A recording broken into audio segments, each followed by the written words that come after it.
So make sure to leave your questions. Any questions you have in the comments below. We have a lot to cover today, so without further ado, let's welcome Kelly Ogle.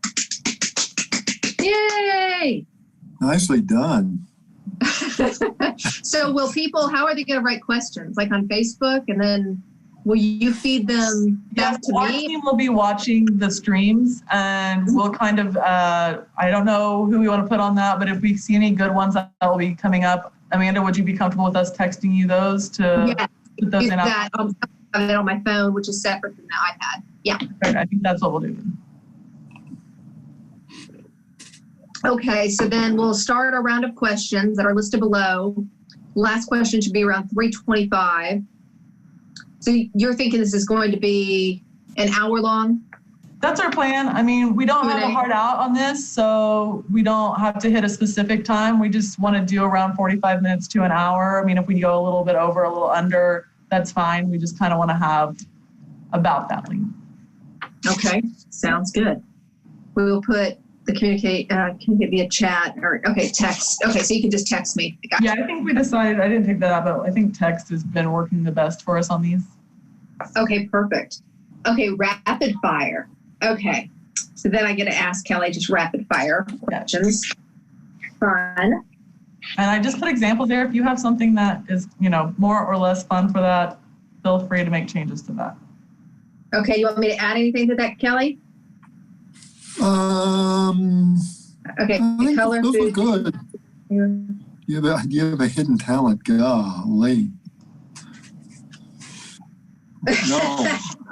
Do I have talent? Let's just go there. Okay. Well, Probably we can Yeah. I guess you and I, Kelly, we can talk more tonight too if we think of other things we want to throw in there. Yeah. Okay, so we'll go over that, and then growing up, cover the basics. Let's get back to where it all started. So we'll talk about what it was like growing up. Where were you born? What was your family like growing up? What was it like growing up in a journalism family? Did that lead you to always want to work in news? And what was your time like at OSU? Kelly? Honestly, I don't really. I just have vague memories. Just some few minor flashbacks. Do you have any memories from that time?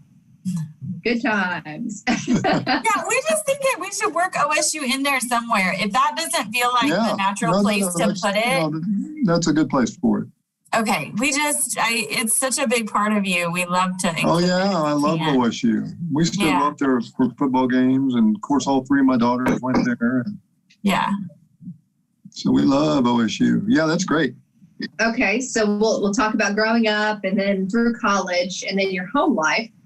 Our coworkers quickly become family with long hours and holidays spent together. But of course, you have a lovely wife and 4 children and a grandchild. Tell us about your wife and kids. And you want me to throw in Millie there, or how do you? Yeah, you can throw in Millie. Okay. I have a picture of her anywhere. I love that. Have you picked up any new skills during quarantine or pandemic? Wow. I totally dogged it during the pandemic. I haven't learned anything. I didn't learn to play the piano. You didn't learn a new language or anything? Nothing. Let's see. You did some woodworking, right? Yeah, but I already knew how to do that. But maybe skills. Did you buy a new tool? Oh, yeah, I bought some new tools. You know that. But in fact, I just picked up a chainsaw. I'm going to become a chainsaw carver. I'm going to do Amanda. I'm going to do Amanda out of a tree stump. Fantastic. I'll look forward to that. It'll be for my 25th anniversary. It might be done by then. I'm not sure. Okay. You have a unique work schedule. How do you balance home life? Talk about your pets, hobbies. Yeah. Anything else with home life that you want to touch on, Kelly? No, we'll get. I'm sure we'll get there. Yeah, just talking. Yeah. Empty nesters now. I know. And I have a few photos that, we can kind of throw through whenever you're chatting, like if you're talking about the kids or anything like that. I don't have anyone. I don't have one of the grandkids, though, so it would... Okay, I can send you one. Oh, that'd be better. Okay.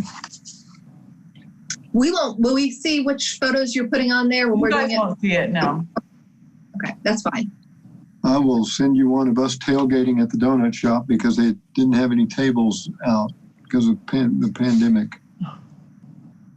So we had to tailgate on the back of my truck at 8 a.m. Oh, no, that's what makes memories right there. Oh, yeah, absolutely. Okay, so we'll talk about your home life, and then we'll talk about your 30-year career. 30 years. 30 long years. October 29th, 1990. You told a lot of stories, covered some impactful moments in Oklahoma history in 30 years here. So then we'll start back at your beginning of your news career. What kept you in Oklahoma? Most memorable moments in your career. We could talk about that a lot. Yeah. You may give me a heads up on some of those too, so I can kind of lead you into some of those. We can talk about that later. Yeah. Most impactful story you've covered. Yeah. Okay. Yeah, Oklahoma City bombing. Yeah. Who's inspired you throughout your career? You've had 30 years. Inspired myself. No, I'm just kidding. He's so humble. Well, so, I don't have very many bloopers. I mean, what are you talking about? Oh, embarrassing. Oh, the next question. I wasn't at the next question yet. What are you talking about? You got plenty of bloopers. I kept them all. No, I'm still on the inspired question. I was like thinking about that. Sorry. And you're moved on. Okay. You haven't. You've had 30 years. What's the most embarrassing thing? I don't know. John Mills can remind me of some. I'll tell you, one was when Robin did the story on, she did the story on the little blue pill. Oh, yeah, that was good. And she looked at me at the end of the story and she said, that might help you out. I was like, what? Yeah. Yeah. I've got 4 kids, Robin. How much help do I need? That's awesome. Yeah, that's going to be funny. Okay, that's a good one. See, you got something. Yeah, I got others. Something you can think about. Okay, viewer questions. A few questions from our viewers to get to. The most stressful part of being in television. What do you think it is? Me, I'm not the one getting interviewed here. Okay. Wow, you are sassy.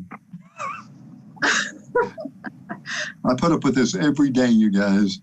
Every stinking day. I don't like being interviewed, but I like interviewing, so I'm good at I don't like being interviewed either. Yeah. I wonder if do you have different answers for that? Is that it's the most stressful part of being in television? What do you think it is? What's it to you, Amanda? Probably just that it's live. And, when it works well, it's great. And when it doesn't, you're live. Mm-hmm. But I think, too, like through the years, I've gotten better to manage that. It's like, we'll get another show tomorrow. So yeah, that's right. You do. Like when you're young, as a very young anchor reporter, it's like, they just think about it all the time. And like now, I don't have time to worry about that. we got another show to do. I think being made to look stupid on air. Because I don't need help with that. I don't need people to help me look stupid. When would you look stupid? But when something goes wrong and you're just kind of left twisting, that's pretty stressful. Yeah. And after a while, you learn that people remember how you handle the bad problems. That's true. People remember how you react, and if you act like an idiot or if you pull it off somehow. And also constant deadlines. That's we're always under a deadline. So. Okay. Yep, that was one for me to get used to.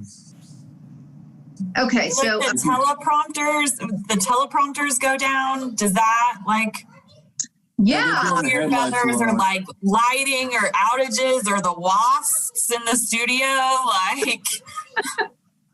But you know what? Our crew, and I'm not just saying this because none of them are watching right now, but our crew is so good. They always protect us from stuff like that. Even if something like that happens, they have our back. You might mention that. I think that makes it really authentic. Yeah, we've gotten really spoiled to that. Don't you think, Amanda? Oh, yeah. Yeah, definitely. Because and producers too, because we have confidence that it's going to work out. Whatever it is, we can all get through it. So, and I have a lot of confidence in Amanda. I mean, if I'm lost, Amanda will be on track. So we help each other out for sure. Yeah. For sure. Okay, so then if you didn't work in news, what would you do? Oh, I'd be a golfer. Yeah. If I was about 10 to 12 shots better around, I would be a golfer. Okay. Instead of shooting 85, I shot 65. Okay. No, I think I'd probably glad you're in news. Like a home builder. You'd be a home builder? Well, yeah.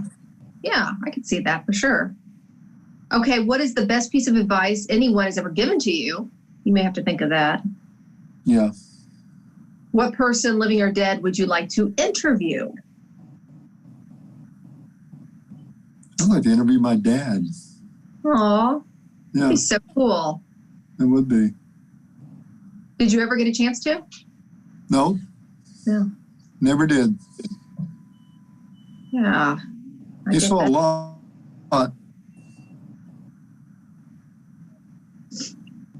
So then you'd be staggered by how the business has changed, I'm telling you. Oh, I bet. Oh, yeah. Go ahead, Bob. Oh, no, I was just saying, so then we'll just take any more viewer questions that you guys text me. That'll probably get people chiming in at that point. And then I'll let you have any closing remarks, Kelly, so you can think of something really good to say. Aw, I love that. I wish we could still smoke on the set. That's a different time. Yes, it was. Sponsored by TSET. But someone's got to go out there and make it happen. He smoked a pipe. He had a pipe burning during the newscast. Of course. It was it's the days of Mad Men, right? There were probably bars in the executives' offices. Oh, yeah. It's completely different. Yeah. Completely different. Okay, so then we'll have questions from viewers and closing thoughts. Are there any things that you definitely want to get to, Kelly? Anything that I haven't mentioned that I need to kind of lead you into? Well, I know that we'll get to my brothers. Yeah. And so we'll want to keep that short and really ignore them as much as possible since they've gone to the dark side. Uh-huh.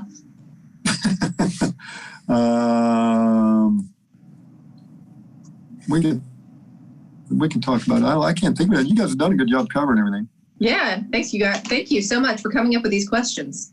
I think we'll probably spend some time on how the business has changed. How the business has changed. It has changed so radically. I think back on it 5 years ago, and it's radically different. When I started here at Channel 9, I don't mean to sound like a dinosaur, but we were using typewriters. What are you laughing about? Nothing. That's electric typewriters. Oh, well, that's a different story. Yeah. No, we didn't have computers. I can't remember 2 or 3 years before we got computers, I think. And then they were just like word processors. I was going to say, it's one of those that you put the floppy disk in, or that little square thing, right? Yeah, I've been looking for the floppy disk on my computer, and I still have not found it. Maybe it's on the side. Keep looking, Kelly. It'll be there. It's over there somewhere. It's there somewhere. Well, and that's kind of interesting just from story to on air, how that process